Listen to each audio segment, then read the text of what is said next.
अस्सलाम वालेकुम स्टूडेंट्स हम चैप्टर नंबर 8 स्टार्ट करेंगे केमिकल इक्विलिब्रियम। कुछ क्लासेस हैं जिनका जो है ये चैप्टर रहता था, तो इसको जो है वो कवर कराना ज़रूरी है। तो अब हमारे पास जो है केमिकल इक्विलिब्रियम चैप्टर जो है इसका नेम है। केमिकल इक्विलिब्रियम क्या है? देखें, केमिकल का मतलब हमारे पास जनरली रिएक्शन है, इक्विलिब्रियम यानी एक रिएक्शन में इक्विलिब्रियम। तो केमिकल जितने भी रिएक्शन हैं जिनमें इक्विलिब्रियम कायम हो सकती है, और ये चैप्टर उसी के रिलेटेड है सारा। अब हमारे पास जो एक रिएक्शन है स्टूडेंट, वो कन्वर्ट हो रहा है, यानी हमारे पास रिएक्शन, इसको मैं लिखता हूँ। अब यहाँ पर देखें, अगर केमिकल रिएक्शन को थोड़ा सा एक्सप्लेन करें तो क्या होता है कि जब दो या दो से ज़्यादा सब्सटेंस मिलते हैं, कोई नई चीज़ बन जाए प्रोडक्ट, तो हम उसे कहते हैं ये केमिकल रिएक्शन है, और वो मिले केमिकली, और जो प्रोडक्ट बने उसकी मुकम्मल तौर पर प्रॉपर्टीज़ जो है वो रिएक्टेंट से बदल जाए। अब जो चीज़ें मिलती हैं उनको हम रिएक्टेंट्स बोलते हैं, जो नई चीज़ बनती है उसे हम बोलते हैं प्रोडक्ट। तो इसी बेस पे हमारे पास जो है वो टू टाइप्स हैं रिएक्शंस की, कुछ होते हैं रिवर्सिबल और कुछ होते हैं इरिवर्सिबल। स्टूडेंट, ये आपने जो है इसको 10 क्लास के अंदर भी जो है वो पढ़ा हुआ है ये वाला टॉपिक, तो इसको जस्ट मैं ओवरव्यू करवाऊंगा। रिवर्सिबल रिएक्शन कौन से होते हैं? यानी ऐसे रिएक्शन जिसमें रिएक्टेंट्स प्रोडक्ट में और प्रोडक्ट अगेन रिएक्टेंट में कन्वर्ट हो जाए, इन्हें हम कहते हैं रिवर्सिबल। जैसे हम वर्ड बोलते हैं रिवर्स, रिवर्स गियर लगाना, यानी रिवर्स उलट कर देना, रिएक्टेंट प्रोडक्ट में, प्रोडक्ट अगेन किस में कन्वर्ट हो जाए? रिएक्टेंट्स में। तो हमारे पास ये दोनों डेफिनेशंस इनकी लिखी हुई है। और इरिवर्सिबल कौन सा होता है? ऐसा रिएक्शन जो जिसमें सिर्फ रिएक्टेंट्स प्रोडक्ट में कन्वर्ट हो लेकिन प्रोडक्ट रिएक्टेंट में कन्वर्ट ना हो, इन्हें कहते हैं इरिवर्सिबल रिएक्शन। रिवर्सिबल रिएक्शन को हम डबल एरो से डिनोट करते हैं, इस तरह। ये देखें, ए प्लस बी मिल रहा है, सी प्लस डी बन रहा है। और इरिवर्सिबल को हम रिप्रेजेंट करते हैं सिंगल एरो से, इसमें एक हेड यानी एक साइड पे होगा और टेल जो है वो एक साइड पे होती है।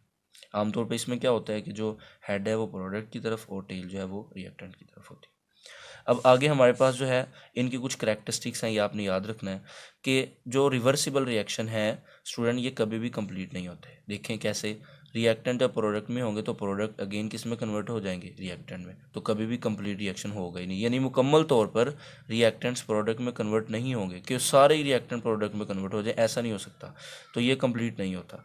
दूसरे नंबर पे हमारे पास इनकी प्रॉपर्टी है, it usually can be carried out in closed vessel. हम इनको क्लोज वेसल में, क्लोज वेसल का मतलब है कि हम एक जो कंटेनर जो लेते हैं जिसमें रिएक्शन करवाते हैं वो क्लोज्ड हो, वो ओपन ना हो।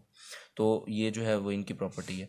तीसरे नंबर पे जो वेरी इंपॉर्टेंट है कि equilibrium state is ultimate goal, यानी कि जो रिवर्सिबल रिएक्शन है इसमें हम इक्विलिब्रियम जो है ये हमारा असल मकसद होता है, इक्विलिब्रियम इस्टेब्लिश करवाना। अल्टीमेट गोल यानी मेन मकसद होता है, फेट होता है।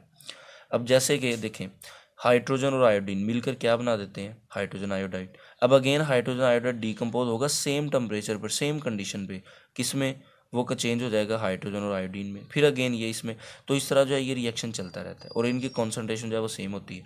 तो जिस टाइम पे, जिस वक्त, जिस कंडीशन पे इनकी कंसंट्रेशन यानी रिएक्टेंट्स की कंसंट्रेशन प्रोडक्ट की कंसंट्रेशन के इक्वल आ जाए तो हम उसे कहते हैं इक्विलिब्रियम स्टेट। इसको हम आगे पढ़ेंगे। इस तरह हमारे पास कुछ करैक्टरिस्टिक्स जो है वो किसकी हैं? वो इरिवर्सिबल रिएक्शन की। इरिवर्सिबल रिएक्शन जो है वो कंप्लीट हो जाते हैं, यानी सारे के सारे रिएक्टेंट्स प्रोडक्ट में कन्वर्ट हो जाते हैं, प्रोडक्ट जो है वो कन्वर्ट नहीं होते आगे रिएक्टेंट में। और इसमें कोई भी साइन नहीं है, यानी किसी किस्म का कोई भी जो है वो इसमें सीन नहीं है इक्विलिब्रियम स्टेट का, वो कायम ही नहीं होती। इट कैन भी, हम इसको ओपन वेसल में भी कर सकते हैं, क्लोज वेसल में भी कर सकते हैं। इसकी हमारे पास ये दो एग्जांपल हैं। सोडियम को जब हम वाटर के साथ जो है वो ट्रीट करवाते हैं तो सोडियम हाइड्रोक्साइड स्ट्रॉन्ग बेस बन जाती है, साथ में हाइड्रोजन गैस रिलीज होती है। इस तरह हाइड्रोजन को ऑक्सीजन से मिलाएं तो वाटर है। ये दोनों इरिवर्सिबल रिएक्शन है, सिंगल एरो से डिनोट किया हुआ है। आगे स्टूडेंट हमारे पास जो है वो इक्विलिब्रियम स्टेट है, जो हमारा जो है वो इम्पोर्टेंट टॉपिक है। इक्विलिब्रियम स्टेट क्या होती है स्टूडेंट? मैंने आपको बताया इक्विलिब्रियम स्टेट ये रिवर्सिबल रिएक्शन की प्रॉपर्टी है, इरिवर्सिबल की नहीं है। हम इक्विलिब्रियम स्टेट की जब बात करते हैं तो हमारे जहन में आना चाहिए रिवर्सिबल रिएक्शन, नॉट इरिवर्सिबल। देखें, तो अब इक्विलिब्रियम स्टेट क्या है? A state achieved by reversible reaction in which forward reaction and reverse reaction process are occur at same rate. एक ही रेट पे हो जाए, मतलब कि जिस रेट पे ए और बी रिएक्टेंट मिलकर सी और डी में कन्वर्ट हो रहे हैं, उसी रेट पे सी और डी अगेन मिलकर किस में कन्वर्ट हो जाए? वो रिएक्टेंट। तो एक टाइम आएगा इनकी कॉन्सेंट्रेशन सेम हो जाएगी, तो हमें लगेगा जैसे रिएक्शन रुक गया, रुकता नहीं है, रिएक्शन हो रहा है।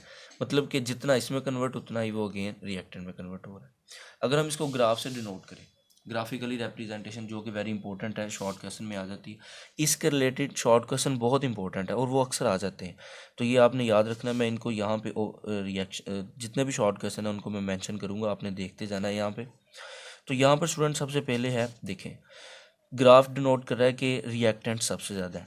ऐसा ही होता है कि हमने एक वेसल जो है वो क्लोज्ड है हमारे पास, ठीक है, इसमें हम रिएक्टेंट ले लेते हैं। अब रिएक्टेंट जो है स्टार्ट में ज़्यादा है, प्रोडक्ट कुछ भी नहीं है, तो हम इनको जब हीट करते हैं या इसको डिज़ायर्ड कंडीशन अप्लाई करते हैं यहाँ पे, तो क्या होता है, रिएक्टेंट आहिस्ता आहिस्ता किस में कन्वर्ट होना शुरू हो जाते हैं, प्रोडक्ट में।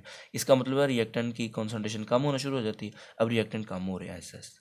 अच्छा ये देखें, ये प्रोडक्ट का ग्राफ है, प्रोडक्ट ज़ीरो है, ठीक है, रिएक्टेंट मैक्सिमम है। तो ये भी एक शॉर्ट क्वेश्चन बन गया। वो क्या कि स्टार्ट में कौन सी कॉन्सेंट्रेशन ज़्यादा होती है, कौन सी कम होती है, तो हम कहेंगे प्रोडक्ट बिल्कुल नहीं होते, रिएक्टेंट जो है ये मैक्सिमम होते हैं। ऐसा ऐसा जब रिएक्शन स्टार्ट होता है तो हमारे पास जो है वो रिएक्टेंट्स प्रोडक्ट में कन्वर्ट होना शुरू हो जाते हैं। तो इसका मतलब कौन सा होगा, फॉरवर्ड रिएक्शन होगा, KF से डिनोट करते हैं फॉरवर्ड रिएक्शन। तो हमारे पास फॉरवर्ड जो रिएक्शन है वो सबसे ज़्यादा होगा स्टार्ट में। ये भी शॉर्ट क्वेश्चन है कि स्टार्ट में फॉरवर्ड रिएक्शन क्यों होगा, क्योंकि ज़्यादा रिएक्टेंट्स है। जब रिएक्टेंट ज़्यादा हैं तो अंडरस्टूड बात है, रिएक्टेंट प्रोडक्ट में कन्वर्ट होंगे। प्रोडक्ट नहीं है तो रिवर्स रिएक्शन जो है वो क्या होता है, वो ज़ीरो होता है स्टार्ट में। तो आहिस्ता आहिस्ता रिवर्स रिएक्शन ज़्यादा होना शुरू हो जाता है और फॉरवर्ड कम होना शुरू हो जाता है। क्यों, क्योंकि रिएक्टेंट कम होना शुरू हो जाते हैं, प्रोडक्ट ज़्यादा होना शुरू हो जाते हैं। अब देखिए आहिस्ता आहिस्ता जो है वो प्रोडक्ट का ग्राफ इंक्रीज़ कर रहा है और इसका डिक्रीज़ कर रहा है। एक टाइम आएगा जिस पे क्या होगा कि जो इसकी कॉन्सेंट्रेशन है वो अब मज़ीद चेंज नहीं होगी, वो कांस्टेंट हो जाएगी प्रोडक्ट की। जितने प्रोडक्ट बनने थे वो बन रहे हैं, बाकी जो है वो रिएक्टेंट में कन्वर्ट होना शुरू हो जाएंगे ऐसा ऐसा। रिएक्टेंट जितने कन्वर्ट होने थे प्रोडक्ट में वो हो जाएंगे, ठीक है, तो फिर बाकी उनकी कॉन्सेंट्रेशन भी यहाँ पे क्या हो जाएगी, कांस्टेंट। ये टाइम, ये जो लाइन है ये डिनोट करिए कि इस टाइम पे इक्विलिब्रियम एस्टेब्लिश हो जाएगी, यानी कि रिएक्शन इक्विलिब्रियम स्टेट में आ जाएगा। जितने रिएक्टेंट्स जिस रेट पे कन्वर्ट हो रहे हैं प्रोडक्ट में, उतने ही प्रोडक्ट कन्वर्ट हो जाएंगे रिएक्टेंट में। तो ये जो है वो हमारे पास जो है ये कुछ शॉर्ट क्वेश्चन है जो इसके रिलेटेड है। आई होप कि यहाँ तक आपको क्लियर हो गया हो। आगे स्टूडेंट हमारे पास दो पॉसिबिलिटीज़ हैं, यानी हम इसको कहते हैं कि दो कंडीशन है इक्विलिब्रियम स्टेट की। एक कंडीशन है static equilibrium, all reaction cease at equilibrium state. Equilibrium state भी हमें ऐसे लगता है कि जैसे रिएक्शन रुक गया है, यानी कि ये A B C D में कन्वर्ट हो रहे हैं, CD AB में कन्वर्ट हो रहे हैं, और ऐसे लग रहा है बस अब रिएक्शन रुक गया, जितनी कंसंट्रेशन इनकी उतनी कंसंट्रेशन इनकी। तो केमिकल रिएक्शन के बारे में आपने याद रखना है कि ये स्टैटिक नहीं होता, रिएक्शन हो रहा होता है लेकिन दिखने में लग रहा है कि जैसे रुक गया, लेकिन ये रुकता नहीं है, रिएक्शन हो रहा है, कंटिन्यूस प्रोसेस होता है। और जो स्टैटिक इक्विलिब्रियम है ये हम इसको सिर्फ लेते हैं फिजिकल माने में, यानी फिजिकल जितनी भी चीज़ें होती हैं, जैसे कि टेबल के ऊपर बुक पड़ी है, ये फिजिकल एक रिएक्शन है। टेबल ऊपर की तरफ इसकी जो है वो फोर्स है और जो बुक की है वो नीचे की तरफ है, तो इसका मतलब ये दोनों एक दूसरे को कैंसिल आउट कर रहे हैं, ये स्टैटिक इक्विलिब्रियम है, ये रुकी हुई है। जबकि अगर हम दूसरी कंडीशन की बात करें वो है डायनामिक इक्विलिब्रियम, इसमें ये केमिकल रिएक्शन के रिलेटेड है कि जितने भी केमिकल रिएक्शन है वो हो तो रहे होते हैं, लिखने में हमें ऐसे जैसे रुक गए हैं, लेकिन वो रुकते नहीं हैं, हो रहे हैं, और इतने सेम रेट से और एग्जैक्टली हो रहे होते हैं कि वो जस्ट जो है वो हमें लग रहे हैं कि रिएक्शन रुक गया है, लेकिन रुकता नहीं है। डायनामिक इक्विलिब्रियम जो है वो हमेशा एक कंटिन्यूस प्रोसेस है। तो ये हमारे पास दो पॉसिबिलिटीज़ थी, तो आपने दोनों पॉसिबिलिटीज़ को, ये अक्सर शॉर्ट क्वेश्चन में आ जाती हैं, और इस तरह केमिकल इक्विलिब्रियम जो है ये इसकी करैक्टरिस्टिक्स हैं, वो इंशाल्लाह हम नेक्स्ट लेक्चर में इसको डिस्कस करेंगे।